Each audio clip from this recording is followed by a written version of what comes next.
At 65, Robin Roberts stands as one of America's most beloved broadcasters, a warm presence, a morning companion, a symbol of strength.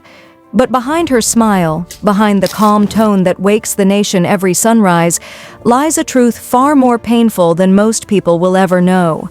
Because Robin's tragedies didn't come once, they didn't come twice, they came in waves, each one heavier, each one crueler, each one testing how much one human heart can endure.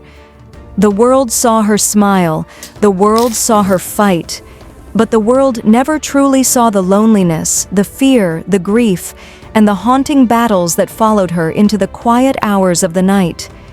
This is the story behind that smile, a story that begins in storms and never quite escapes them. America's morning warrior. Every morning at 7 a.m., millions of Americans wake up to Robin Roberts' voice, soft, steady, warm, the voice of reassurance. When tragedy hits the country, she is the one who comforts us. When the world seems overwhelming, she brings clarity. When people lose hope, she restores it.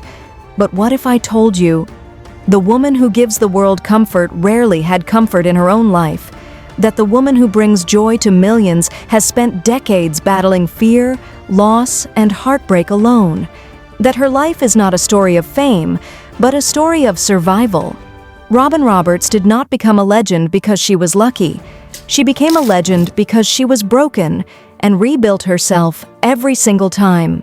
This documentary uncovers the chapters the public never heard, the storms she survived, the love she protected in silence, the parents she lost too soon, the diseases that nearly killed her, and the quiet tragedies that still follow her at 65. If you believe Robin Roberts is more than a TV host, if you believe she is a symbol of courage, hit the like button as a tribute to a woman who walked through fire and somehow came out shining. Now, let's begin her story.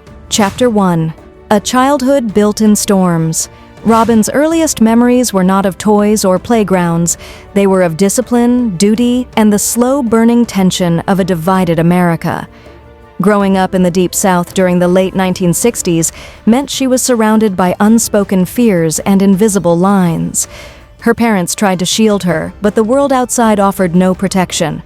She watched her father return home each evening in uniform, carrying both pride and pain in his posture. As a Tuskegee Airman, he had fought for a country that still fought against men who looked like him.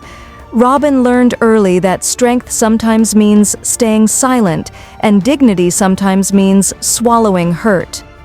Her quiet Mississippi town felt safe until Hurricane Camille arrived in 1969.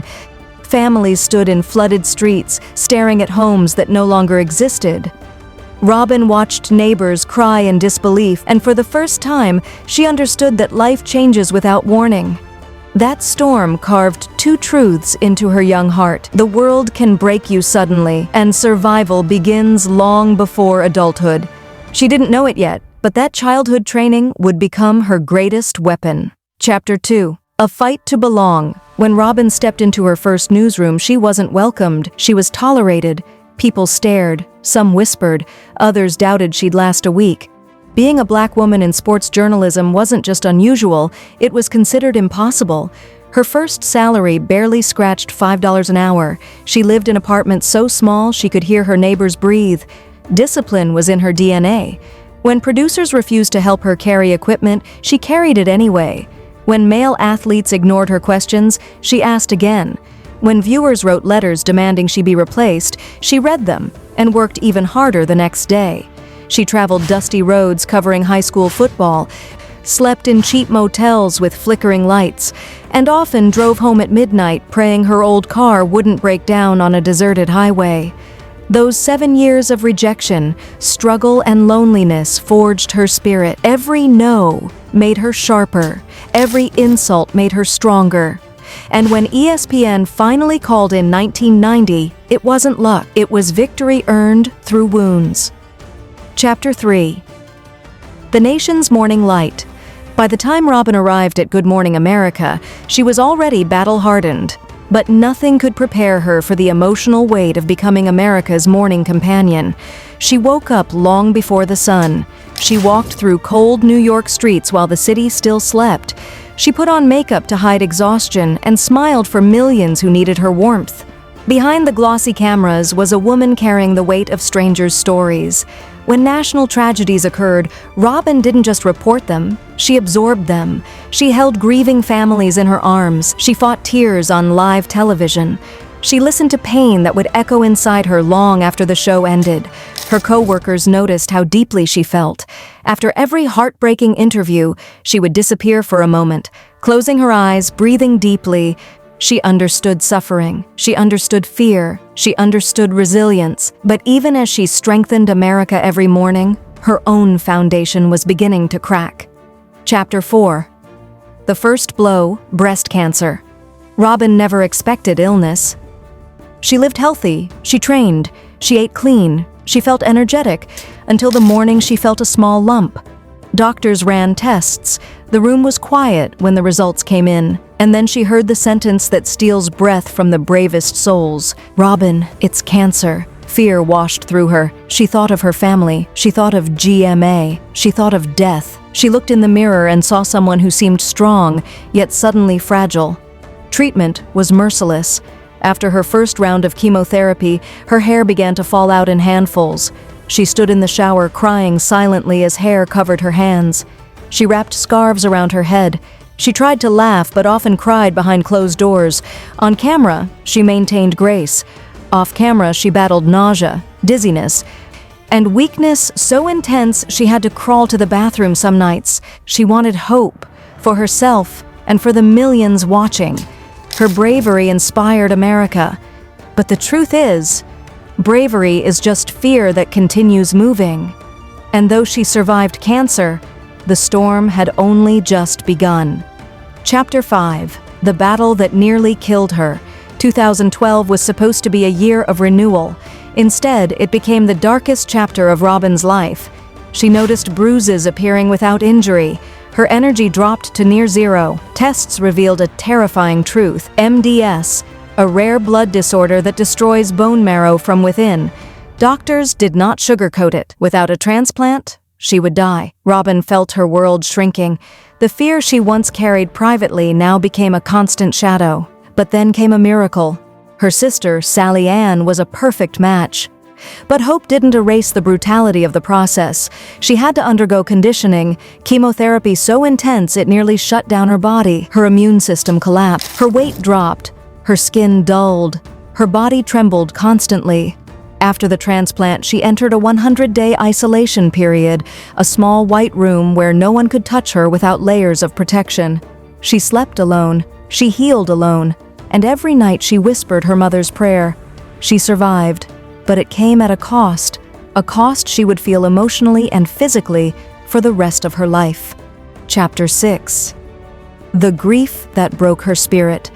As Robin prepared for her bone marrow transplant, she received a call that shattered her world. Her mother had collapsed.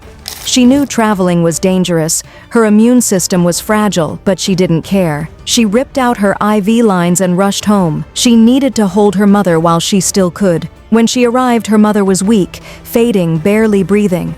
She buried her mother with trembling hands, then flew back to New York to fight for her own life, carrying grief so heavy it felt like a second disease.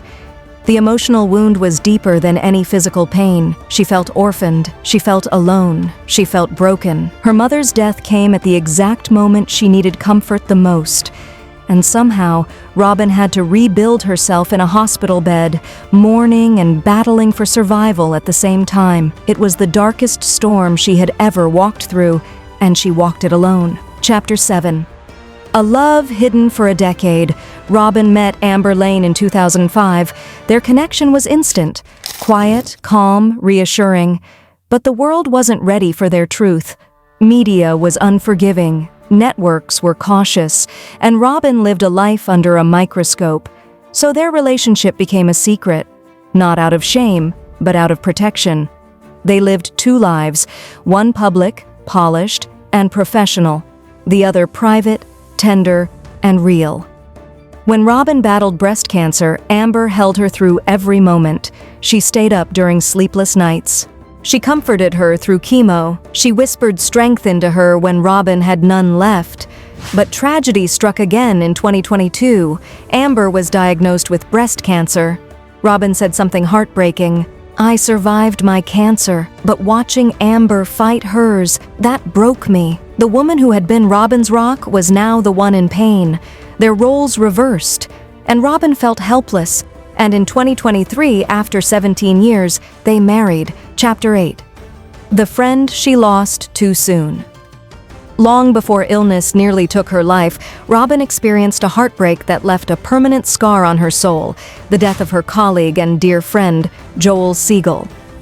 Joel wasn't just a film critic or a co-worker. He was the heartbeat of warmth inside the ABC studios, the kind of man who used humor to shield others from pain. On mornings when Robin felt drained, Joel's jokes, his soft nudges, or his quiet, "You okay?" brought her back to center. But in 2007, Joel's years-long battle with colon cancer came to a devastating end. The newsroom fell silent, not the respectful kind, the stunned, breathless kind. Robin walked into the GMA studio the next morning, but her spirit stayed behind. She sat at the anchor desk trying to smile for millions, but her chest felt hollow. Every time she turned toward his empty chair, reality cut deeper. During commercial breaks, letting tears fall silently before wiping them away seconds before going live again. She didn't grieve publicly. She never burdened others with her pain. But inside, she carried a grief that felt heavier than her own heart. Months later, she confessed, "I lost a friend who understood me in ways the world never did." Then fate delivered its cruel twist. Just weeks after losing Joel to cancer, she discovered the lump that would lead to her own cancer diagnosis. Chapter 9. When tragedy strikes twice, losing both parents. The pain of losing a friend was devastating, but nothing, absolutely nothing, compared to losing her parents, the two pillars that shaped her identity. Her father, Colonel Lawrence Roberts, wasn't just a hero in the military, he was the hero of her childhood. When he died suddenly of cardiac arrest in 2004, Robin's world tilted. She didn't make it in time to say goodbye. For years, she carried the guilt like a weight chained to her chest. Every achievement afterward felt bittersweet because the man she wanted to impress most wasn't there to see it. She returned to Good Morning America days after his funeral. She smiled on camera. She held America together, even while she was falling apart inside. 8 years later, as she prepared for the most terrifying battle of her life, fate struck again. Her mother, Lucy Marion, collapsed unexpectedly, just days before Robin's bone marrow transplant. Doctors warned traveling could jeopardize Robin's fragile immune system. She didn't care. She pulled out her IV and got on a plane. Trembling, terrified she would miss another final moment. She made it, just barely. Her mother squeezed her hand one last time and whispered, "Be brave now." Those were her final words. Robin returned to New York after the funeral and walked straight into isolation and chemo, carrying grief so suffocating she could barely breathe. She fought for her life without the two people who had always been her strength. She survived the transplant. But she never fully healed from those losses. Some tragedies don't leave scars, they leave empty spaces that never close. Chapter 10. What she has built: success, wealth, legacy. Today, Robin Roberts stands as one of the most successful journalists in American history. A woman who rose from a small Mississippi town to a career that shaped national mornings. Her net worth, estimated at over $55 million, is not a symbol of luxury. It is proof of endurance, proof of decades waking up at 2:45 a.m., proof of interviews that broke her heart, proof of days where she gave more than she had. Her Connecticut home is her sanctuary, sunlight filtering through tall glass windows, warm oak floors, high ceilings, and a kitchen where she and Amber share peaceful mornings. It's not just a house. It's her reward for surviving storms that tried to destroy her. Her Key West home is her escape. Wraparound porches, ocean breezes, lanterns glowing softly at night. A place where she can breathe, where she can heal, where sunsets look like forgiveness painted across the sky. Despite her wealth, Robin lives simply.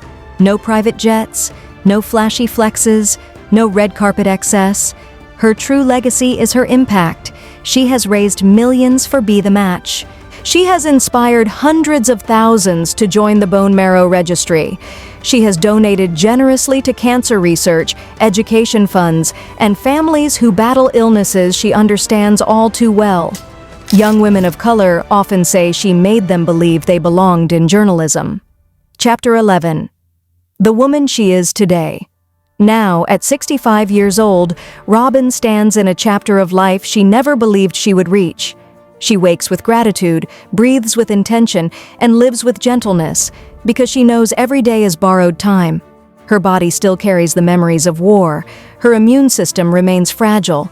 She undergoes regular medical checks and still faces moments of quiet fear. Fear that the illness might return, fear that time may take the people she loves. But make no mistake, even now, Robin's life is not free from heartbreak. Age brings new vulnerabilities, loved ones grow older, friends battle illnesses. The world demands her strength even on days she feels weak, and yet, she shows up. She smiles, she encourages, she inspires. Robin Roberts is not just a journalist, she is a testament to what the human spirit can survive: grief, illness, fear, loss, and the quiet loneliness that follows. Her story is heartbreaking because it's real, but it is also beautiful because she never stopped rising. If Robin Roberts' story moved you, please hit the like button. Not for this video, but as a tribute to a woman who survived storms that would have broken most. And if you want more real-life stories of courage, tragedy, and resilience, subscribe and turn on notifications, so you never miss the next powerful documentary on heroes who walk quietly among us. Thank you for watching, and thank you for honoring the life of Robin Roberts, a woman who proved that even when the world breaks you, you can still rise.